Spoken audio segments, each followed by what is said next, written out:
নির্বাচনের প্রস্তুতি নাই, তাই আপনারা এটা নিয়ে তালবাহানা করছে। আপনারাও চান যে দুইবার এসে প্রধানমন্ত্রী না হইতে, এটা আমি একদম শিওর। আপনাদের নির্বাচনে কোনো প্রস্তুতি নাই, আপনারা এই সরকারকে আরেকটু ফেইল্ড দেখতে চান, নিজেদের ঘর একটু গুছাইতে চান, মুখে মুখে বলেন বটে, কিন্তু আমার ধারণা বিএনপি 2 বছর পরে নির্বাচন চায় এবং দায়টা দিবে হচ্ছে নাসিরউদ্দিন পাটোয়ারী সাহেবদের ঘাড়ে। জন্য মন্ত্রী উপদেষ্টা এগুলি ভালো পদ নাকি? এগুলি আমাদের মতো লোকের জন্য ঠিক আছে। তারেক সাহেব এসে তো প্রধানমন্ত্রী হবে না। জনাব তারেক রহমান এখন দেশে ফিরছেন না কেন? বলতেছে যে জীবনে 2বারের বেশি প্রধানমন্ত্রী হতে পারবে না, বা 2বারের বেশি কেউ প্রধানমন্ত্রী হতে পারবে না। এইটা বিএনপি দ্বিমত করতেছে কোন জনগণের সাথে? ওকে, দেখুন, একটা দেশের রাষ্ট্র কিভাবে পরিচালিত হবে, রাষ্ট্রীয় কাঠামোটা কিভাবে গড়ে উঠবে, তার কতগুলো প্রেক্ষাপট থাকে। এখানে একটা ঐতিহ্যগত ব্যাপার থাকে, এখানে একটা সাংস্কৃতিক ব্যাপার থাকে, এখানে রিজিওনাল যে এক্সপিরিয়েন্স আছে সেটা ম্যাটার করে। বাংলাদেশে আমরা যেভাবে সরকার পরিচালনা করে আসছি বাংলাদেশের জন্মলগ্ন থেকে, সেটা ওয়েস্টমিনস্টার সিস্টেমের পার্লামেন্টারি ডেমোক্রেসিক সিস্টেম। সো সেই ওয়েস্টমিনস্টার সিস্টেমটাকে আমাদেরকে ধারণ করতে হবে। আমরা দেখেছি পৃথিবীর কোথাও আপনি একটা দেশ দেখাতে পারবেন না যেখানে ওয়েস্টমিনস্টার সিস্টেম পার্লামেন্টারি ডেমোক্রেসি আছে, যেখানে প্রধানমন্ত্রী যে টার্ম আছে সেটা ক্যাপড, অর্থাৎ প্রধানমন্ত্রীর 2বার বা 3বার বা 5বার বা 1বার, এটা নিয়ে কিন্তু কোথাও ওয়েস্টমিনস্টার সিস্টেম ডেমোক্রেসিতে। আপনি আমাকে ক্ষমা করবেন, মানে আমি মনে হয় সিমিলার যুক্তি আওয়ামী লীগের মুখে গত 15-20 বছর ধরে শুনে আসতেছি, মানে এই ওয়েস্টমিনস্টার টাইপ ডেমোক্রেসি, প্রধানমন্ত্রীকেই তো আসলে ক্ষমতায় থাকতে হবে। কিন্তু এইটা দিয়ে কিন্তু আমরা কিন্তু ডক্টর মাহাদি, আপনি আমি আজকে এখানে পাটোয়ারি আছেন, আমরা কিন্তু ওয়ার্স্ট সাফারার। যে একজন ভদ্রমহিলা চিন্তা করছিলেন যে তিনি 2041 পর্যন্ত নাকি 2066 নাকি 91 পর্যন্ত থাকবেন, এরকম একটা বন্দোবস্ত প্রায় করে ফেলেছিলেন। পার্টির supreme leader 2 term prime minister থাকবেন, পরে অন্যদেরকে ছেড়ে দিবেন। একটা পর্যায়ে আমরা ওয়েস্টমিনস্টার ডেমোক্রেসির মতো একটা ম্যাচিউর ডেমোক্রেসিতে যাব, তখন নাইলে পার্টির লিডার আরো 30 বছর থাকলেন। কিন্তু এখন তো আসলে কারো পক্ষে যাতে এককভাবে ক্ষমতাটা না নিয়ে, বা মানে আপনি আমার চেয়ে এটা ভালো জানেন যে মানে সে একলা যেন না থাকে, সেইটার ব্যবস্থায় তো আমরা চাইতেছিলাম, তাই না? আপনি এখানে খুব গুরুত্বপূর্ণ একটা শব্দ বলেছেন, এখন। যে বন্দোবস্ত এটাতে এখন বা তখনকার না হয়, কারণ আপনারা বলছেন 2 টার্মের বেশি। যদি ডিসেম্বরে ইলেকশন হয়, তারপর 2 টার্ম মানে আমরা 2035 সালে চলে যাচ্ছি, তারপর আরো একটা টার্ম, তারপর আরো একটা টার্ম, 2040 সালের পরে কি ঘটনা ঘটবে সেটা নিয়ে আমরা এখন কথা বলছি। তার মানে যা কিছু আমরা চিন্তা করি না কেন, এটা কিন্তু ক্ষণস্থায়ী না। একটা দেশের রাষ্ট্র কাঠামো পরিবর্তন হতে হবে দীর্ঘস্থায়ী, সেটা হতে হবে টেকসই। এবং আপনাকে আমি একটা প্রশ্ন ছুড়ে দিই, বাংলাদেশে 2বারের বেশি প্রধানমন্ত্রী কেউ হবেন না, সেটা পরপর হোক অথবা একটানা হোক, সবার আগে কে বলেছেন? আপনারা বলেছেন। সবার আগে কে বলেছেন? আপনারা বলেছিলেন। সবার আগে আমরা বলেছি। হ্যাঁ, কারণ হচ্ছে এখন আপনারা এটা নিয়ে তালবাহানা করছেন। আপনারাও চান যে 2বার এসে প্রধানমন্ত্রী না হইতে, এটা আমি একদম শিওর। আপনাদের নির্বাচনে কোনো প্রস্তুতি নাই, আপনারা এই সরকারকে আরেকটু ফেইল্ড দেখতে চান, নিজেদের ঘর একটু গুছাইতে চান, মুখে মুখে বলেন বটে, কিন্তু আমার ধারণা বিএনপি 2 বছর পরে নির্বাচন চায় এবং দায়টা দিবে হচ্ছে নাসিরউদ্দিন পাটোয়ারী সাহেবদের ঘাড়ে। দেখুন, গণতন্ত্রের সৌন্দর্য তো ভিন্নমত পোষণ করা, সেই ভিন্নমতটা আপনি পোষণ করছেন, তবে বাস্তবতা হচ্ছে যত দ্রুত নির্বাচন হবে, বাংলাদেশে যদি একটা মাত্র রাজনৈতিক দল থাকে তাদের সর্বোচ্চ প্রিপারেশন রয়েছে, সেটা বিএনপি। আমরা যদি দেখি বাংলাদেশে একটা মাত্র রাজনৈতিক দল যাদের টোটাল পলিসি প্রপোজাল রয়েছে, আমরা রাষ্ট্র কাঠামোটাকে কিভাবে ঢেলে সাজাবো, আমরা গণমানুষের উন্নয়ন কিভাবে করব, আমরা কর্মসংস্থান সৃষ্টি কিভাবে করব, শিক্ষা এবং স্বাস্থ্যের অধিকার কিভাবে নিশ্চিত করব, সর্বজনীন স্বাস্থ্য এবং শিক্ষার মাধ্যমে বাংলাদেশের প্রতিটি তৃণমূল এবং প্রান্তিক পর্যায়ের মানুষকে আমরা কিভাবে সামাজিক মূল্যবোধের মাধ্যমে মানবিক মর্যাদা ফিরিয়ে দিব, আমরা কিভাবে দ্রব্যমূল্য নিয়ন্ত্রণ করব, কৃষক শ্রমিক মজুরদের জন্য তাদের প্রাপ্য যে অর্থায়ন, প্রাপ্য যে মজুরি, সেটা নিশ্চিত করব। বাংলাদেশে বিএনপি একমাত্র রাজনৈতিক দল যার সেই পলিসি প্রোডাক্টটুকু রয়েছে। সুতরাং নির্বাচনের জন্য আমরা অন্য যে কোনো দলের চাইতে সবচেয়ে বেশি প্রস্তুত। আমি জানি না আপনার ভিন্নমত থাকতে পারে না, আমার ঠিক ভিন্নমত না, আমার একটু কৌতূহল আছে। ডক্টর মাহাদি, আমি আপনার কথা শুনতে পছন্দ করি, আপনি যেভাবে যুক্তি দিয়ে কথা বলেন, মানে শান্ত থাকেন, সেটা আমার খুবই পছন্দের। কিন্তু আমি আপনার কোনো রাজনৈতিক ভবিষ্যৎ দেখি না মাহাদি। কারণ হচ্ছে যে একজন লোক যদি কয়েকবার প্রধানমন্ত্রী হইতে পারে, সারা জীবন প্রধানমন্ত্রী হইতে পারে, আপনার টার্ম আসতে আসতে 200 বছর পার হয়ে যাবে মাহাদি। এইটা আপনার মনে হয় না যে তাহলে আপনি রাজনীতি কেন করতেছেন, যে আপনি আপনি বাংলাদেশের সরকার প্রধান কখনোই হবেন না? এইটা আপনাকে পীড়া দেয় না? আমরা তো সরকার প্রধান হওয়ার জন্য দল করি না, আমরা সেই দল করি যেটা মানুষের জন্য, দেশের জন্য কাজ করে যাবে, দেশের মানুষের জনকল্যাণ যেটা হবে, উন্নয়ন যেটা হবে। দেখুন, বিএনপি একমাত্র রাজনৈতিক দল যারা ক্ষমতার জন্য কখনো লালায়িত ছিল না। আমরা বিরোধী দলীয় গৃহপালিত বিরোধী দল হতে পারতাম, একটা আন্ডারস্ট্যান্ডিং এর মাধ্যমে শেখ হাসিনার সাথে সরকারে যেতে পারতাম, জাতীয় ঐক্যমত্যের সরকারের কথা এর আগেও এসেছে, এমনকি 5 তারিখে শেখ হাসিনা পতনের পর 8 তারিখে সর্বদলীয় সরকারের অংশীদার আমরা হতে পারতাম। আমরা তার কোনোটাই করি নাই, কারণ বিএনপি সে রাজনৈতিক দল যেটা জনগণের ভোটে নির্বাচিত একটা সরকার ব্যবস্থায় সরকার পরিচালনা করতে চায়। আমাদের নেতা জনাব তারেক রহমান সে 1988 সাল থেকে রাজনীতি করছেন, গত 37 বছরে উনি চাইলে অনেক কিছু হতে পারতেন। এমপি মন্ত্রী উপদেষ্টা কখনোই কিছু হন নাই। ক্ষমতার জন্য আমরা লালায়িত না। তারেক সাহেবের জন্য মন্ত্রী উপদেষ্টা এগুলি ভালো পদ নাকি? এগুলি আমাদের মতো লোকের জন্য ঠিক আছে। তারেক সাহেব এসে তো প্রধানমন্ত্রী হবে না, উনি সেই রাজনীতি চান না। উনি কেন প্রধানমন্ত্রী হবেন? উনি তো এমপি হন নাই। যদি উনাকে বলতো যে আপনি প্রধানমন্ত্রী হন, তাহলে কিন্তু হইতো মনে হয় না, তাহলে উনি হতেন না। জনগণের ভোটে অধিকার প্রতিষ্ঠা ছাড়া উনি কখনোই হতেন না। এবার আমি এই প্রশ্নটা একটু শেষ করে আবার একটু জনাব নাসিরউদ্দিন পাটোয়ারির কাছে যেতে চাই। আপনার কথা শোনা খুবই আনন্দদায়ক, কিন্তু আমি আপনাকে প্রশ্ন করতে, জনাব তারেক রহমান এখন দেশে ফিরছেন না কেন? মানে উনি দেশে ফিরলে তো বাংলাদেশের রাজনীতির বিশ্লেষক যারা আছে তারা বলছেন যে অনেকভাবেই ক্ষমতার শিফট বা ক্ষমতার ব্যালেন্স অন্যরকম হতে পারত, বিএনপির পক্ষে একটা গণজোয়ার সৃষ্টি হতে পারত। এই সুযোগ তিনি কেন নিচ্ছেন না, যেহেতু তিনি একজন সুযোগ নিচ্ছেন না দেশের স্বার্থে, দেশের মানুষের স্বার্থে? উনি কিন্তু নিজেও বলেছেন যে আমাদের বিএনপির যেমন 60 লক্ষ নেতাকর্মীর বিরুদ্ধে মিথ্যা মামলা রয়েছে, একইভাবে কিন্তু গণতন্ত্রের পক্ষে প্রতিটা রাজনৈতিক দলের নেতাকর্মীর বিরুদ্ধে রয়েছে বিভিন্ন শ্রেণী পেশার মানুষরা, আপনাদের মতন যারা গণমাধ্যম কর্মী রয়েছেন, মানবাধিকার কর্মী রয়েছেন, শিক্ষক, চিকিৎসক, প্রত্যেকের বিরুদ্ধে কিন্তু শেখ হাসিনা বিরোধী যাদের অবস্থান ছিল বিভিন্ন সময় মামলা হয়েছে। উনি সুস্পষ্টভাবে বলেছেন ওনাদের প্রত্যেকের বিরুদ্ধে যেন ন্যায় বিচার প্রতিষ্ঠা হয়, প্রত্যেকে যেন অবিচারের নামে আমরা যা দেখেছি তার থেকে প্রাপ্য বিচারটুকু পান। এটা কিন্তু ওনার একটা অগ্রাধিকারের দাবি। আমরা চাই উনি শুধু জনাব তারেক রহমান মুক্ত হয়ে সবার মামলা উঠে গেলে জনাব তারেক রহমান দেশে ফিরবেন, এটা ওনার একটা অগ্রাধিকার অবশ্যই। মানে সবার মামলা উঠে গেলে সবাইকে ন্যায় বিচারে উঠবে না তো? অবশ্যই সম্ভব। ন্যায় বিচারে প্রধানমন্ত্রিত্ব করতে হবে ভাই। না, উনি কেন বিদেশ থেকে প্রধানমন্ত্রিত্ব করবেন? আমরা সবসময় বলে এসেছি কি এই অন্তর্বর্তী সরকারের মূল ম্যান্ডেটটা হচ্ছে একটা অবাধ, সুষ্ঠু এবং গ্রহণযোগ্য নির্বাচন আয়োজনের পাশাপাশি বিচার বিভাগ, জনপ্রশাসন এবং আইন শৃঙ্খলা বাহিনীর সংস্কারটুকু করা। যদি বিচার বিভাগের সংস্কার ঠিক মতো হতো, গত 8 মাসেই কিন্তু আমরা দৃশ্যমান ভাবে অনেক মানুষকে এসব অবিচার থেকে মুক্ত অবস্থায় দেখতে পেতাম। কোর্টের জন্য দাঁড়ে দাঁড়ে ঘুরতে হতো না মিথ্যা মামলার জন্য। আমরা দেখেছি মিথ্যা, গায়েবী, জালিয়াতির মামলা, সেগুলো থেকে তো অবশ্যই মানুষের বিচার বিভাগের সংস্কারটা একটা জরুরি আছে, কারণ তারেক সাহেবের সব মামলা উঠে যাচ্ছে, তার নেতা কর্মীদের মামলা উঠতেছে না। এটা তো নিশ্চয়ই একটা ভালো জিনিস হতেছে না। আপনি নিশ্চয়ই এটার জন্য বারবার পুশ করছেন। জনাব তারেক রহমানের সব মামলা উঠে গেছে, কিন্তু ইন অ্যাবসেন্সিয়া মামলা উঠা এপিলে কিন্তু একটা মানে আমি জানি না, মানে আমি যতটুকু আইন কানুন বুঝি আর কি। আমি আবার আসবো আপনার কাছে। ডক্টর মাহাদি, আপনাকে অনেক ধন্যবাদ। আমি কি এটার উত্তরটা একটু দিয়ে দিতে পারি? জি দেন। আমরা দেখেছি তারেক রহমানের বিরুদ্ধে গত 16 বছরেও আওয়ামী লীগ অনেক প্রোপাগান্ডা ক্যাম্পেইন চালানোর পর একটা তথ্য প্রমাণ উপাত্ত তৈরি করতে পারে নাই। তার সবচেয়ে বড় প্রমাণ, আমরা যদি আওয়ামী লীগের সময় যিনি প্রধান বিচারপতি ছিলেন সেই সুরেন্দ্র সিং সিনহার বক্তব্য দেখি, সেখানে উনি বলেছেন কিভাবে একটা নির্দিষ্ট অফিস থেকে, একটা নির্দিষ্ট দপ্তর থেকে ওনাকে মামলা রায় লিখে দেওয়া হতো। আমরা দেখেছি মোতাহার হোসেন একজন বিচারক ছিলেন যিনি তারেক রহমানের কোনো দোষ ত্রুটি না পেয়ে তখন গোয়েন্দা বাহিনী দ্বারা লিখিত রায় করতে অস্বীকার করার কারণে ওনাকে অস্ত্রের মুখে দেশ ছাড়তে হয়েছে। সেখানে কিন্তু সুস্পষ্টভাবে উঠে এসেছে কিভাবে ওনার বিরুদ্ধে কোনো তথ্য প্রমাণ ছিল না। কেন 16 বছর লাগলো ওনাকে এই মিথ্যা মামলাগুলো থেকে, প্রতারণামূলক, জালিয়াতের, মিথ্যা তথ্য উপাত্তের মামলা থেকে নিষ্কৃতি পেতে? আজকে সেটা আরো বেশি বড় প্রশ্ন হবে। রাইট, এটা তো প্রশ্ন না, এটা তো উত্তর আছে। আপনি আমার কাছে উত্তর নেন। কারণ শেখ হাসিনা বাংলাদেশের সকল প্রতিষ্ঠানকে ধ্বংস করছিল, এর মধ্যে থেকে হচ্ছে যে বিচার বিভাগ সবচেয়ে মারাত্মক ক্ষতিগ্রস্ত হয়েছিল, সেই জন্য এরকম হয়েছে। কিন্তু এখন শেখ জনাব তারেক রহমানের বিরুদ্ধে আর কোনো মামলা নাই, হত্যা মামলা থেকে দায় মানে যে কোনো সব মামলা থেকে তার আসলে বেকসুর উনি খালাস পেয়েছেন। এখন উনি কেন দেশে আসছেন না সেটা নিশ্চয়ই আমরা একটু আবার পরে আপনার কাছ থেকে শুনবো। আমরা একটু জনাব নাসিরউদ্দিন পাটোয়ারির কাছে যেতে চাই। জনাব নাসিরউদ্দিন পাটোয়ারি, আপনার কাছে আমার কিছু গুচ্ছ প্রশ্ন আছে। আমি যেহেতু আপনাকে খুবই খুবই খুবই পছন্দ করি, আপনার কথা শুনতে আমার ভালো লাগে। আমার মানে একসাথে আমি 3-4টা প্রশ্ন করতে চাই। আপনি একটু আমাদের বলবেন যে ডক্টর মোহাম্মদ ইউনূস দেশ কেমন পরিচালনা করছেন?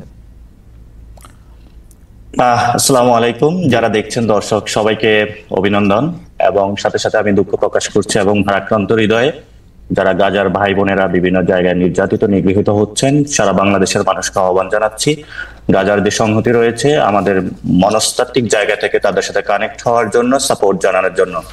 সাথে সাথে যারা আমাদের ইন্ডিয়ান সিটিজেন হিসাবে ওয়াকফ বিলের আন্ডারে বিভিন্ন জায়গায় নির্যাতিত, নিগৃহীত হচ্ছে, আমরা তাদের প্রতি সমবেদনা জানিয়ে আমি আজকের প্রশ্নমালা যে অবতারণা হয়েছে তার উত্তরে যাচ্ছি। ইউনূস স্যার চেষ্টা করছেন, তার যে ক্যাবিনেট রয়েছে সেখানে অনেকে নিয়ে একসাথে সংঘবদ্ধভাবে দেশকে একটি সুন্দর জায়গায় নিয়ে যাওয়ার চেষ্টা করছেন এবং সেখানে অনেক জায়গায় ভুল ভ্রান্তি হচ্ছে। এবং আমাদের যখন একটি দেশকে ধ্বংসস্তূপে রেখে যাওয়া হয়েছে, যেখানে কোনো একটি ইনস্টিটিউশন ওয়ার্ক করতেছে না, সেই জায়গাতে ইউনূস স্যার যথেষ্ট প্রজ্ঞার পরিচয় দিয়ে কোনো একটি দেশের আন্ডারে না গিয়ে, কোনো একটি রাষ্ট্রের শক্তিকে ব্যবহার না করে বাংলাদেশের জনমানুষের যে আকাঙ্ক্ষা রয়েছে সেই আকাঙ্ক্ষার ভিত্তিতে এই দেশটি পরিচালিত করছেন। এই ভিত্তিতে পরিচালনার ক্ষেত্রে বাংলাদেশের মানুষের যেমন সাপোর্ট প্রয়োজন, সাথে সাথে রাজনৈতিক দলগুলোর সাপোর্ট প্রয়োজন হয়ে থাকে।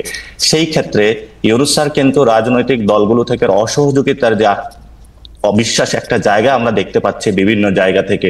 গত ঐক্যমত্য কমিশনে স্যার বারবার একটি গুরুত্ব আরোপ করেছেন যে আপনারা একসাথে এসেছেন, আপনারা আমার শক্তি, আপনারা দেখলে আমরা সাহস পাই। এই সাহসের জায়গা থেকে যখন আমরা রুমে থাকি সেখানে সবাই ইউনূস স্যারকে সাহস দিয়ে থাকে, কিন্তু যখনই এই ফরেন যে একাডেমিতে মিটিংটা হয়ে থাকে সেখানে নিচে নামার পরে ভিতরে এক কথা, বাহিরে এক কথা এবং মাঠে গিয়ে আরেক কথা, জনগণকে বিভ্রান্ত করে বর্তমান রাষ্ট্রকে যে পরিস্থিতিতে নিয়ে যাওয়া হচ্ছে সেইখানে ইউনূস স্যার কিন্তু একটি কঠিন বিপদে আছেন। সেই ক্ষেত্রে পাটোয়ারি, আমাদের জন্য এটা আপনি একটু পরিষ্কার করবেন, মানে আপনারা যখন থাকেন তখন ডক্টর ইউনূস আপনাদের সাথে কথাবার্তা, আপনাদের শক্তি বা সবকিছুকে ঠিকই বিবেচনা করেন, কিন্তু আপনারা যখন চলে আসেন তখন কারা বিভ্রান্ত করেন জনগণকে? দেখেন, এটা আমি খুবই স্পষ্ট করতে চাচ্ছিলাম। আমরা যখন ঐক্যমতের কমিশনগুলো মিটিং হয়ে থাকে বা প্রিভিয়াসলি অনেক দল একসাথে নিয়ে মিটিং হয়েছিল এবং সেখানে ফরেন একাডেমিতে যে মিটিং গুলো হয়েছিল সেখানে সব দলে কিন্তু অংশগ্রহণ করেছিল। সেখানে তারা খোলামেলা ভাবে কথা বলেছিল এবং বলেছিল আমরা স্যার আপনি চালান, আমরা আপনাকে সাহস দিচ্ছি, ভরসা দিচ্ছি। কিছু কিছু বিষয়ে মনোমালিন্য হয়েছে যে এককভাবে কারো প্রতি কোনো চক্ষুপাত না হওয়ার জন্য সবার প্রতি যদি সমভাবে যে বৈষম্যমূলক আমরা রাষ্ট্র চেয়েছিলাম সেটা যদি পরিচালিত হয়। কিন্তু আমরা যখন দেখি যে প্রত্যেকটা গ্রুপ ফরেন একাডেমি থেকে নিচে নেমে প্রেস ব্রিফিং করে থাকে, তো ভিতরে যে কথাটা হয়ে থাকে যে এইভাবে সাহস দেওয়া হয়েছে ঐক্যমতের ভিত্তিতে আমরা একটি দেশের যাচ্ছি, কিন্তু সেই কথাটা রাজনৈতিক দলগুলা তো সেখানে বিএনপি থাকে, জামাত থাকে, হেফাজত থাকে, যতগুলো বাংলাদেশের অংশ পক্ষ রয়েছে সবাই কিন্তু থাকে। কিন্তু যখনই বাহিরে গিয়ে প্রেস ব্রিফিংটা করা হয়ে থাকে, ভিতরে যে কথাটা বলেছে আমরা যখন পরে বাসায় গিয়ে মিডিয়ায় দেখি সেই কথাগুলো আমরা পাই না।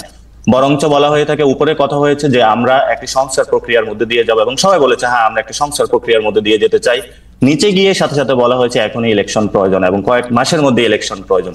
কিন্তু ওই যে মিটিং এর যে এজেন্সটা ওই বক্তব্যের মধ্য দিয়ে পুরোই বাংলাদেশের সামনে ডিস্টর্টেড হয়ে যায়। জনাব পাটোয়ারি, আপনার কাছে কি মনে হয় না যে আপনাদের দল থেকেও বা আপনাদের যারা সহযোদ্ধা আছেন তাদের থেকে অনেক বিভ্রান্তি ছড়ানো হয়েছে? ধরেন আপনাদের একজন উপদেষ্টা তিনি বলেছেন যে এই সেনাপ্রধান আসিফ মাহমুদ সজীব ভুঁইয়া বলেছেন যে সেনাপ্রধান মানতে চান নাই ডক্টর ইউনূসকে।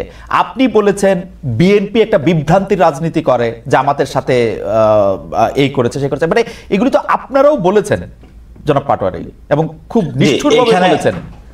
জি, এইখানে আমরা যে বিষয়টি স্পষ্টত করে দিয়েছি, রাষ্ট্রের বর্তমান একটা পরিস্থিতির মধ্যে দিয়ে চলছে। 5 আগস্টের পরে কিন্তু 5 থেকে 8 তারিখের মধ্যে সরকার ছিল না। সরকার যখন গঠন হলো, এই সরকারকে আমরা 4 থেকে 5 মাস অথবা 1 বছর অথবা 2 বছর যে ঐক্যমতের ভিত্তিতে যে সময় দিয়ে থাকি, ওই সময়টা কিন্তু এই ধরনের কথাবার্তা একদম বলা উচিত না। কারণ এই সময় তো সকলের সহযোগিতার ভিত্তিতে আশ্বাসে এই কাজটি করা উচিত। যদি কোনো কথাবার্তা থেকে সেখানে মির্জা সাহেব বলেন এবং অন্যান্যরা বলেন, ডিরেক্টলি কিন্তু কমিউনিকেশন আছে, সেখানে গিয়ে বলতে পারে। যদি কোনো সংকট থেকে থাকে সেখানে আলোচনা করতে পারে। এমনিভাবে আসিফের ক্ষেত্রেও সেই একই বিষয়, ওনারা উপদেষ্টা পরিষদে আছে, ক্যাবিনেট মিটিং হয়, যদি কোনো সংকট থেকে থাকে সেখানে বলতে পারে।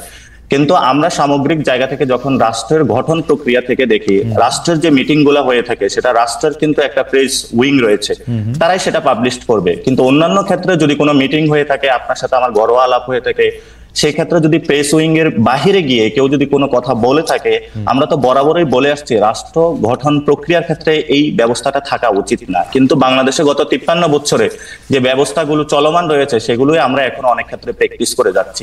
এখন আমাদের অতীতে কি হয়েছে সেই বিষয়গুলো যদি আমরা ধরে ভবিষ্যতের দিকে পথযাত্রায় আমরা নিশ্চিত করতে চাই, তাহলে বাংলাদেশে যে রাষ্ট্র গঠনের এই বর্তমানে একটি সুযোগ এসেছে, সেটা এই তরুণ প্রজন্মকে নতুন জায়গায় নিয়ে যাওয়ার জন্য প্রক্রিয়াকে আমরা মনে করি বাধাগ্রস্ত করবে না। জনাব পাটোয়ারি, আমরা তো আসলে অতীতের প্ল্যাটফর্মের মধ্যে দাঁড়ায় থাকি, মানে এখন আপনি কালকে কি বলা হয়েছে সেটাকে যদি আপনি অতীতকাল বলেন তাহলে আমাদের আর কিছু বলার থাকে না।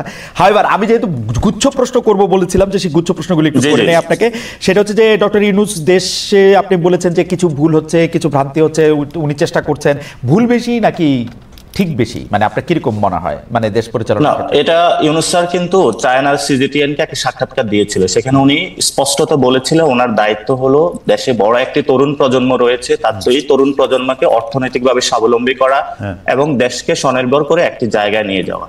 সেই জায়গাতে আমি মনে করি ওনার যে কাজের প্রগ্রেস গুলো এগুলো অনেক ক্ষেত্রে সন্তোষজনক, কিন্তু কিছু কিছু ক্ষেত্রে যে ইনস্টিটিউট গুলা, পুলিশের এখনো ট্রাস্ট আসে না। ইউনূস স্যার যতই বলুক যে আইন শৃঙ্খলা উন্নতি করুন, পুলিশের যদি মাঠে ট্রাস্ট না আসে এবং সেই জায়গাতে যদি তারা কাজ না করতে পারে, তাহলে কিন্তু হলো স্যার অর্ডার করবে কিন্তু কাজগুলো কিন্তু হবে না। এখন পুলিশ বাহিনীকে ঢেলে সাজানো হয়েছে, পুরো অবসরপ্রাপ্ত পুলিশ কর্মকর্তা তাদেরকে নিয়ে এসে গুরুত্বপূর্ণ জায়গায় বসানো হয়েছে।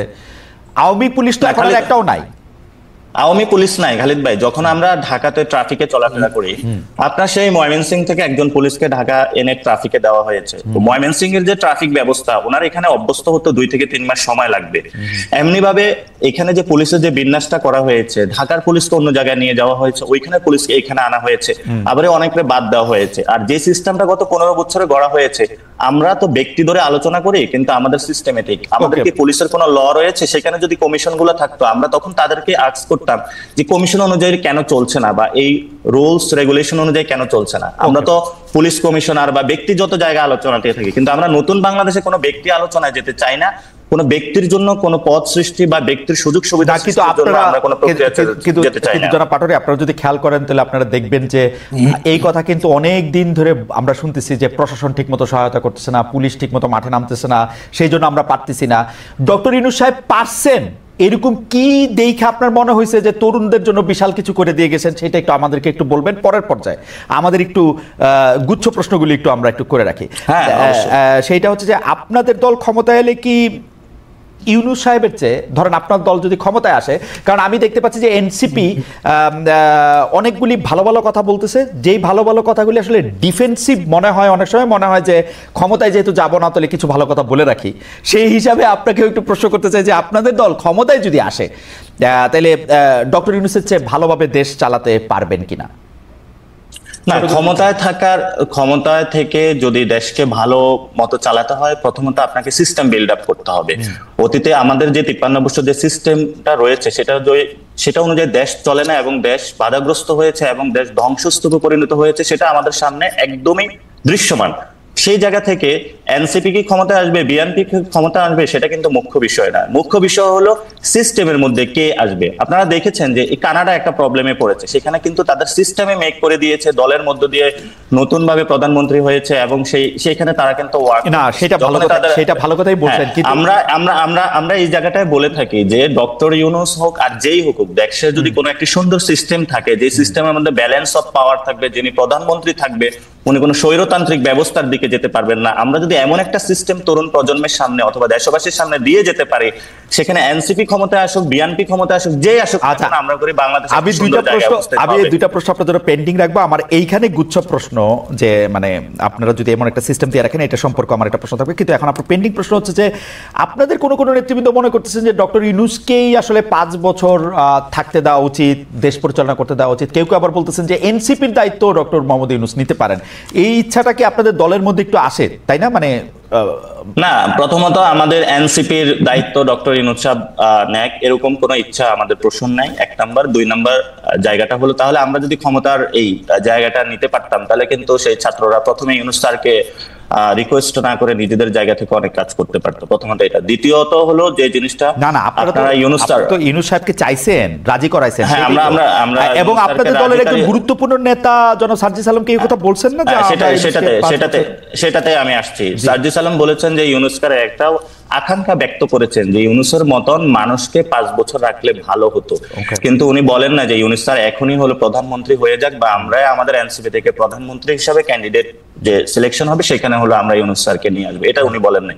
তো পিপলস উইলতে এটা শুধু সার্জিস কেন, আমরা যখন রিক্সাওয়ালার সাথে কথা বলি, শ্রমিকের সাথে কথা বলি, যার সাথে কথা বলি না কেন যে ইউনূস খুব ভালো চালাচ্ছে, কারণ আপনি বিলিভ ইউর নট, এখানে রমজানে মানুষ যে ধরনের রিলিফ পেয়েছে, এটা গত 53 বছরের ইতিহাসে বাংলাদেশে এমন কোনো কাহিনী হয়নি। এখানে মানুষ যথেষ্টভাবে এই রমজানের রিলিফ ছিল, সুন্দরভাবে ঈদ আয়োজন হয়েছে, যার ফলশ্রুতিতে আপনারা দেখেছেন যখন ইউনূস স্যার সেই ঈদগাহে গিয়েছিল, জনতা তাদেরকে এসে লাল সালাম অভিনন্দন। এটা দৃশ্যমান। যদি 5 বছর ক্ষমতায় থাকতো সেটা ভালো হতো, তাই তো? না না না, এটা হলো ব্যক্তিগত জায়গা থেকে অনেকে আকাঙ্ক্ষা প্রকাশ করে থাকে, কিন্তু আমরা যখন তো সামষ্টিক আকাঙ্ক্ষাও তাই দেখতে পাচ্ছেন যে ডক্টর ইউনূস থাকলে না, সামষ্টিক আকাঙ্ক্ষা এটা না। সামষ্টিক আকাঙ্ক্ষাটা হলো জনগণ যে জিনিসটা চাবে, ডক্টর ইউনূসকে যদি চায় যে উনি আরো থাকুক, তবে আমাদের যে প্রস্তাবনাটা এনসিপির পক্ষ থেকে আমরা বলে থাকি যে 2000 বা 1000 যে মানুষগুলো শহীদ হয়েছে, 50,000 মানুষ আহত, তারা কিন্তু ডেমোক্রেটিক ফাইট করেছিল গত 15 বছরে যে স্বৈরতান্ত্রিক ব্যবস্থার বিরুদ্ধে।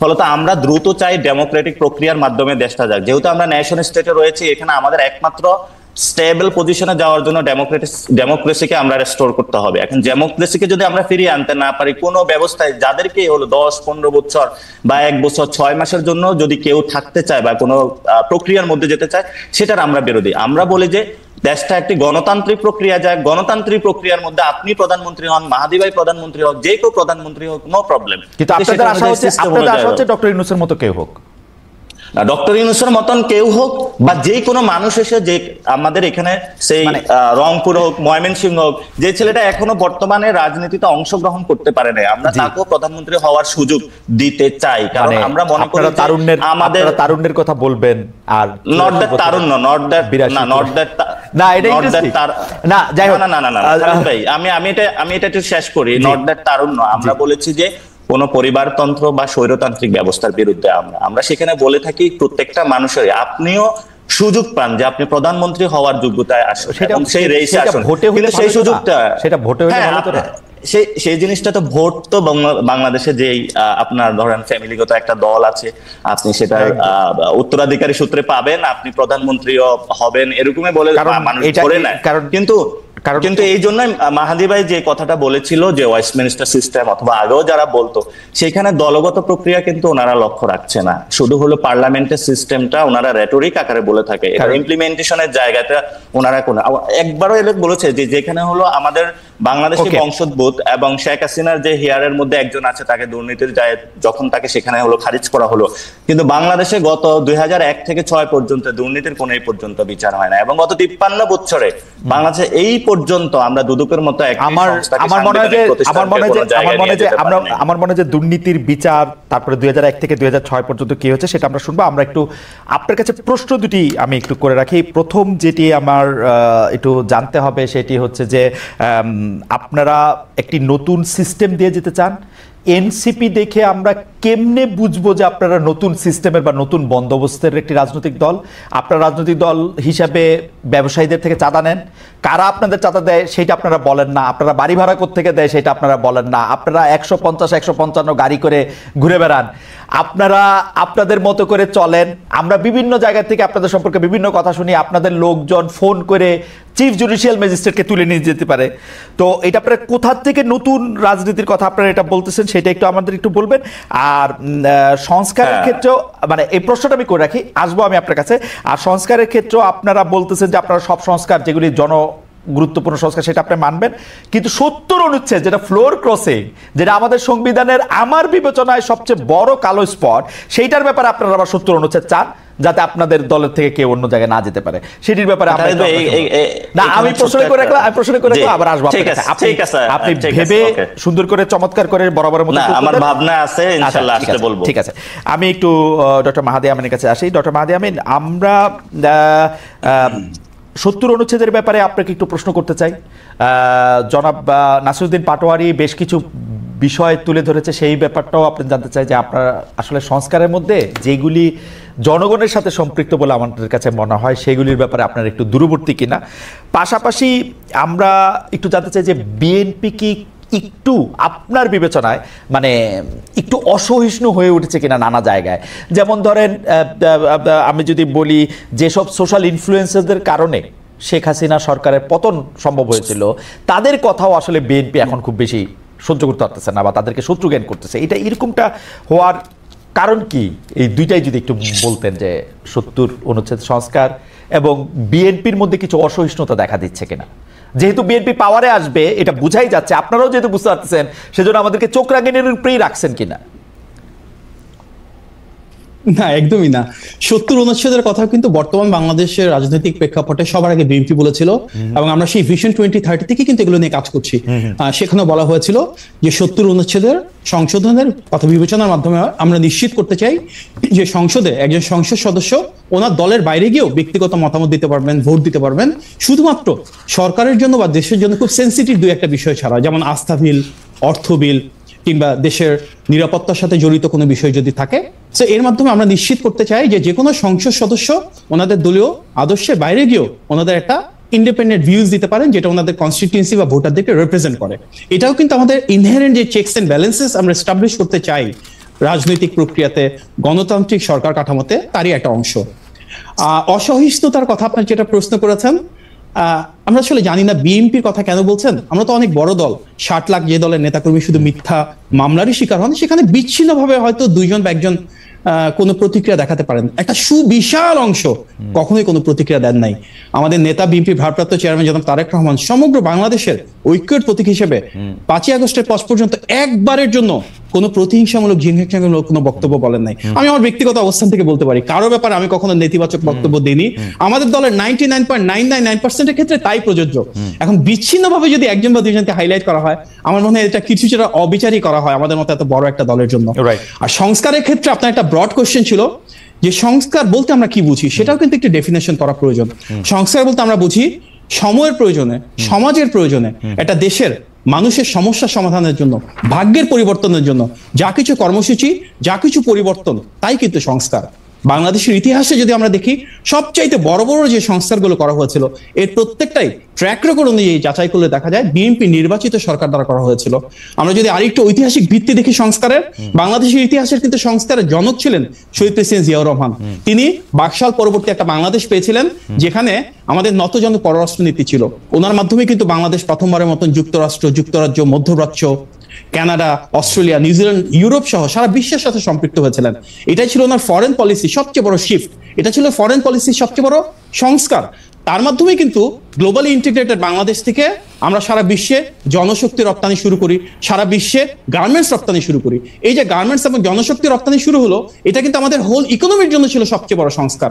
আমরা খাল খনন কর্মসূচির কথা চিন্তা করি, আমাদের নারীদের জন্য আলাদা মন্ত্রণালয়, যুবকদের জন্য আলাদা মন্ত্রণালয়, নারীদের সরকারি কর্মসূচিতে অংশগ্রহণ, সরকারি চাকরিতে অংশগ্রহণ, মানে পুলিশে অংশগ্রহণ। আমি একটু বলি ভাই, ডক্টর আমিন, আপনি তো এইগুলি বললে তো মনে করেন আপনি বলেই যেতে পারবেন, কিন্তু ঘটনা হচ্ছে যে আমি আসলে ঠিক কনটেক্সটটা বুঝতে পারছি না। বিএনপি অনেক ভালো কাজ করছে, এটা আমি ধরে নিই, আমি একদম একমত। আপনি যদি একটু কনটেক্সটটা একটু আগান, সবচেয়ে ভালো দল বিএনপি, সবচেয়ে বড় সংস্কারবাদী দল বিএনপি, কিন্তু 70 অনুচ্ছেদ আপনারা মানেন না কেন? সংস্কারের ক্ষেত্রে আপনাদের এখনকার সংস্কার আপত্তি কোথায়? দুইবার এটা মানেন না কেন? সেগুলি যদি একটু বলতেন।